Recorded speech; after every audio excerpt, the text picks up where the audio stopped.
Hello everyone, we'll be discussing chapter 2 with you which is electrostatic potential and capacitance. So यहाँ पे हम कुछ MCQs discuss करने वाले हैं, तो पूरी सीरीज़ ज़रूर देखना. I will be covering every question which is related to chapter 2.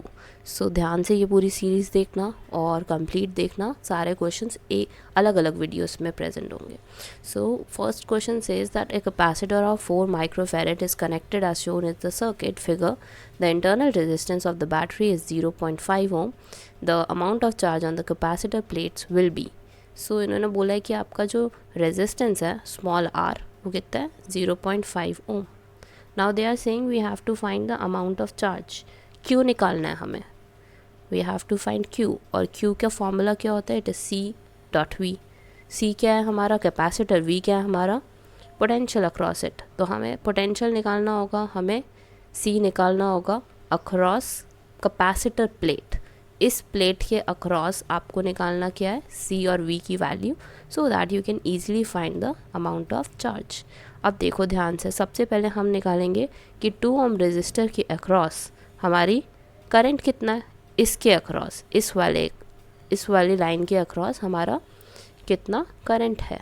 Across 2 ohm current will be I is equal to V over R plus R. Small R क्या है हमारा इंटरनल रेजिस्टेंस. V की value कितनी है हमारी? V की value हो गई 2.5 राइट.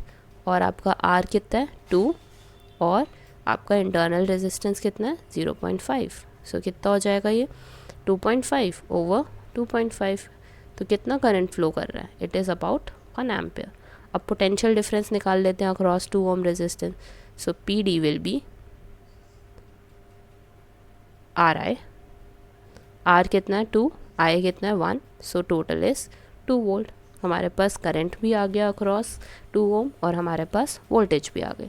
अब आप ध्यान से देखो तो सारे हमारे पैरेलल ब्रांचेस हैं. ये वाली ब्रांच, ये वाली ब्रांच, ये वाली ब्रांच, सारे आपस में पैरेलल हैं. तो पोटेंशियल डिफरेंस कैसा होगा? It will be remain same for all of them. अगर यहाँ पे 2 वोल्ट है, यहाँ पे भी 2 वोल्ट होगा, यहाँ पे भी 2 वोल्ट होगा. अब बात आती है कि करंट जो है हमारा वो फ्लो नहीं कर रहा थ्रू कैपेसिटर ब्रांच. यहाँ से हमारा करंट कोई फ्लो नहीं कर रहा, तो there won't be any potential drop across 10 ohm. तो जब पोटेंशियल ड्रॉप होगा ही नहीं तो यहाँ से भी कितना वोल्टेज जाएगा? It will be 2 volt only.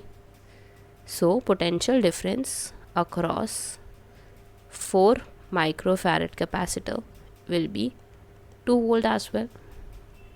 अब बात आती है आपकी चार्ज कितना होगा. तो charge will be CV. C कितना है हमारा? C मतलब कैपेसिटर कितना है 4 माइक्रोफैरेड और वोल्टेज कितनी है across capacitor? It is 2. So if it is 2 then it will be 8 microfarad which is 8 micro coulomb. It is 8 microcoulomb because we are finding charge. So it will be 8 microcoulomb, which is first option. First option is the correct one. So make sure you do this example of question number 2, chapter number 2, and this is question number 1 from NCERT example of physics. Thank you for watching. Have a great day. अब हम जाएंगे second question की तरफ. Thank you.